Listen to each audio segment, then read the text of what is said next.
Hey, welcome back, guys.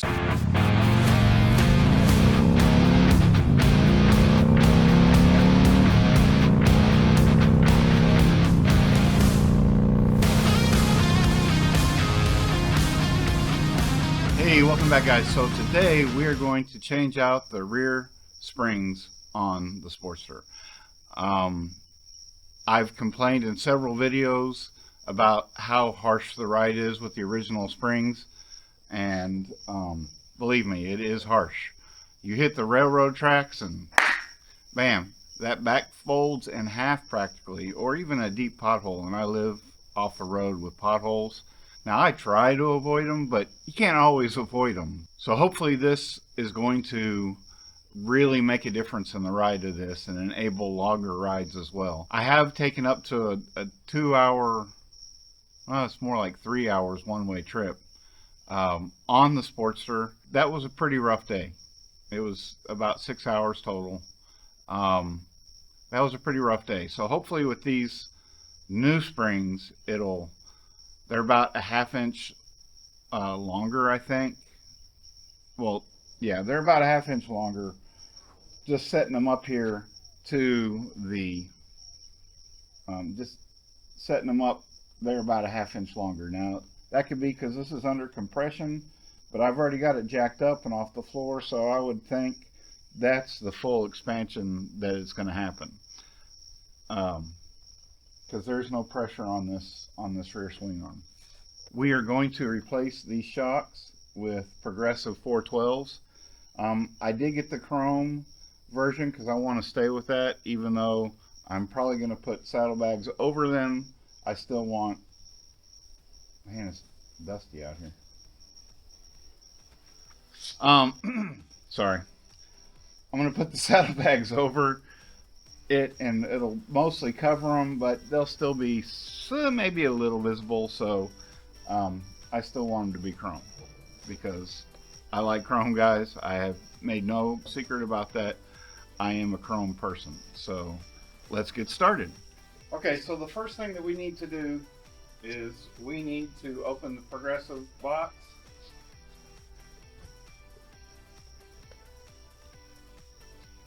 We have directions for Harley-Davidson, warranty policies, and models that are supposed to fit. So we got some handy dandy stickers. That's your thing. Okay, we have a bag of washers and spacers. Okay, this takes a T50 torque.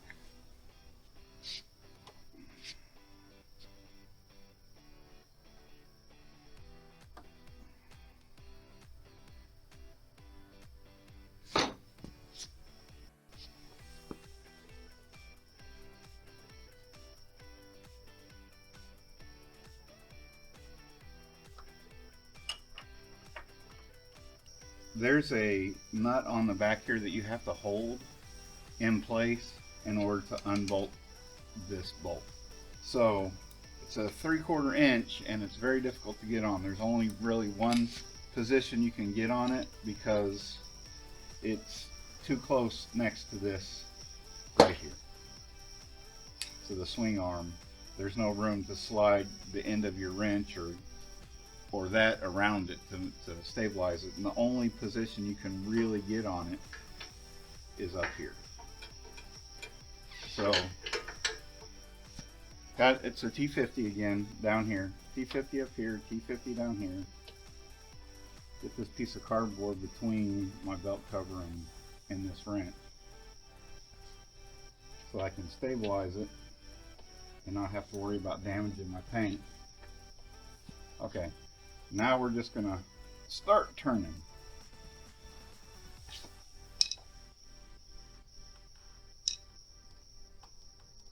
And there we go.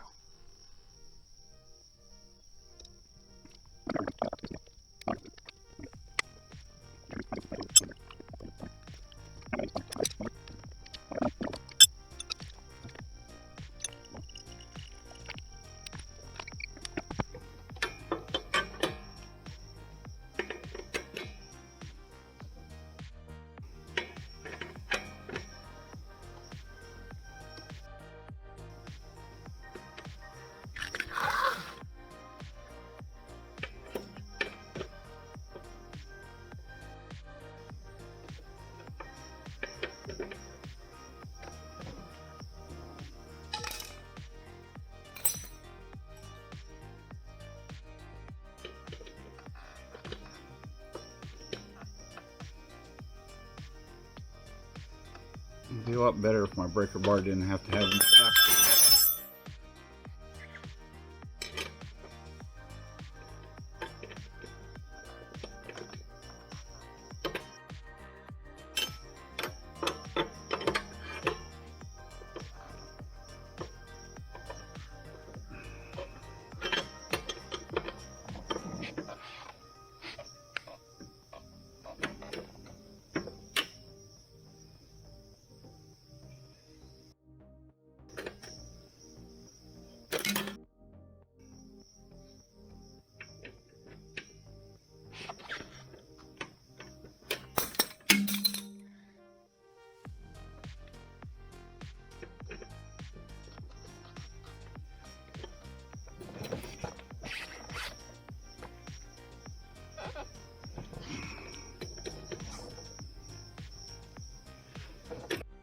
Hopefully this comes out.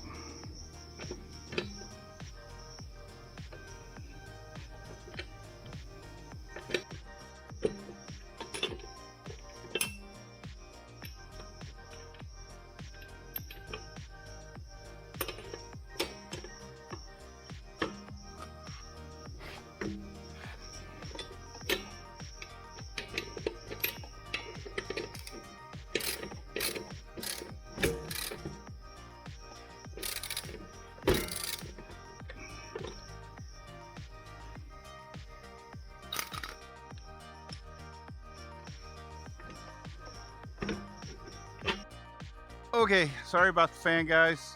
It's cooling the camera, not me. The camera's been overheating. It's hot and sticky out here, and it's in the morning. So this is a good time to get to those spots that you haven't really been able to get to. Just kind of dress them up a little bit.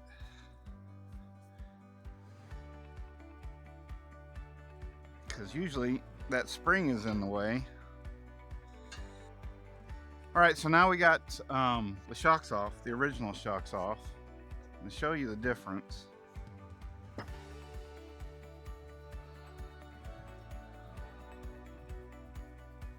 here's the original and here's the new one.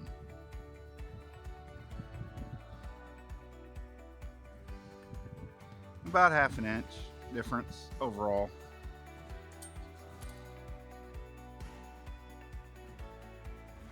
What I've done is I've got this chalk under here and I've played with my jack a little bit, and I've got this just right, I think, to the right level. Okay, so in order to use these shocks, you need some adapters that come in the kit. That gets it to the correct size of the bolt for each one. And then there will also be a washer that goes on the back, I'm pretty sure, for both of them.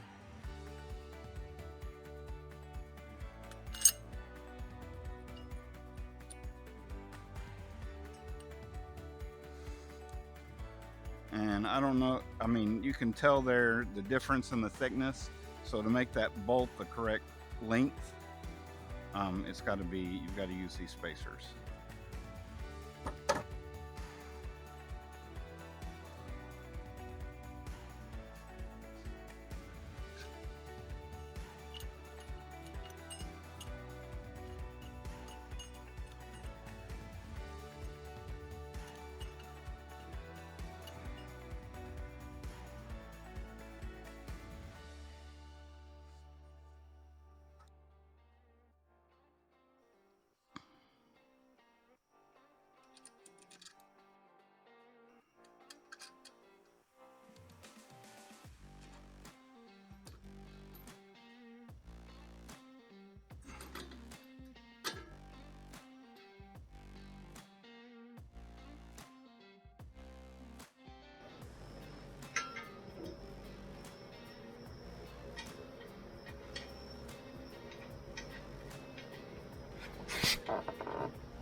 Get that nut threaded on the back there.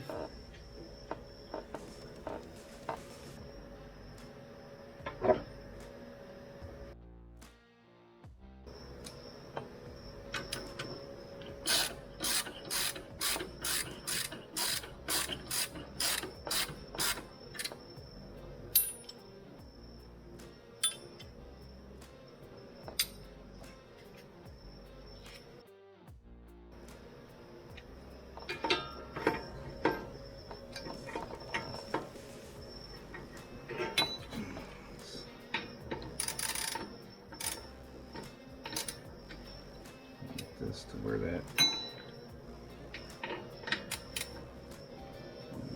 could be a slight angle. There we go.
No, it's spinning. There we go.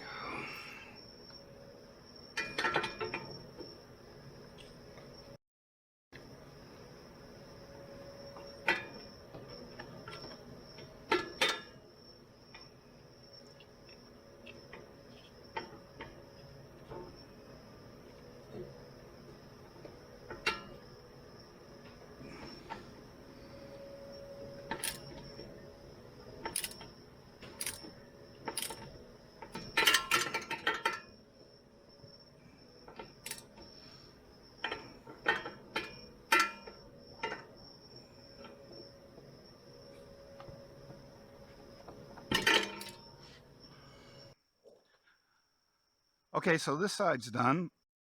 We have our adapter, the adaptive washer in there, and we have the adaptive insert in both sides, and we also have an adaptive washer on this side. So it's in there. I've checked this tension, and it looks like it's okay, but I'll check it again after I get the other side on. Progressive side, in the directions, excuse me, in the directions, it says you can flip these kind of from one side to the other, depending on what makes the most room. Down here, I mean, if you're having clearance issues, you can flip them. Supposedly, that's what the instructions say.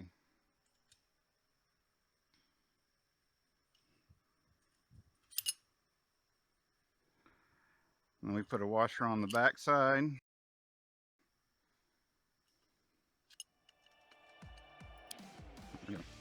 There we go.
bottom belt.